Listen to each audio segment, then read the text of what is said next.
بخیل دنیا میں فقیروں سی زندگی بسر کرے گا اور آخرت میں بادشاہوں جیسا حساب دے گا۔ تم ارادہ تو سچے دل سے کرو، پھر ہر گناہ سے بچانا اس ذات کا کام ہے۔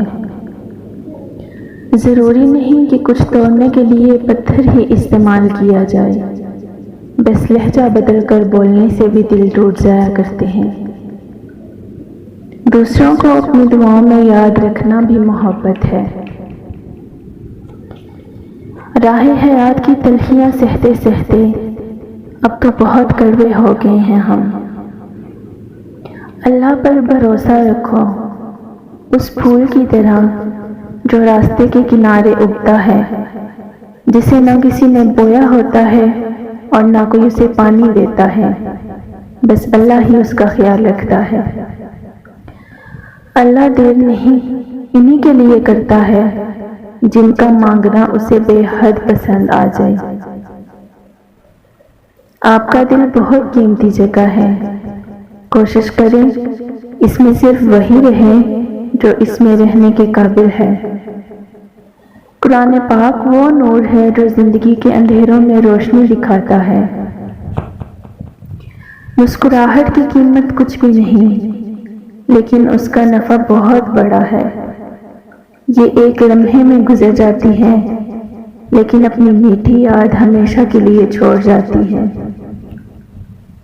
حقیقی پاک دامن وہی ہے جس کے پاس گناہ کے لیے وسائل اور مواقع بھی ہوں اور وہ پھر بھی گناہ نہ کرے۔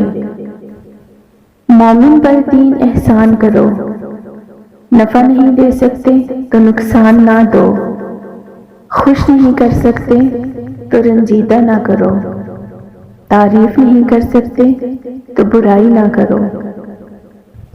خوشیاں بانٹنے سے ہی سچی خوشی حاصل ہوتی ہے۔ ضروری نہیں کہ آپ میٹھا کھلا کر ہی دوسروں کا منہ میٹھا کروا سکتے ہیں، میٹھا بول کر بھی آپ دوسروں کو خوشی دے سکتے ہیں۔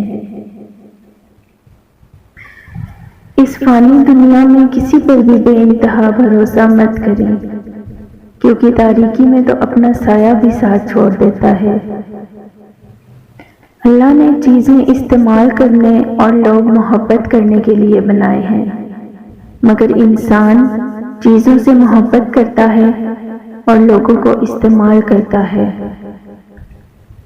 عزت نفس بہت قیمتی چیز ہے، کوئی ہاتھ چھڑائے تو چھوڑ دیا کریں۔ خوبصورت زندگی کا راز رشتوں کی قدر کرنے میں پوشیدہ ہے۔ اچھے وقت کی ایک خامی ہے کہ جلدی گزر جاتا ہے، اور برے وقت کی اچھی بات یہ ہے کہ ہمیشہ نہیں رہتا۔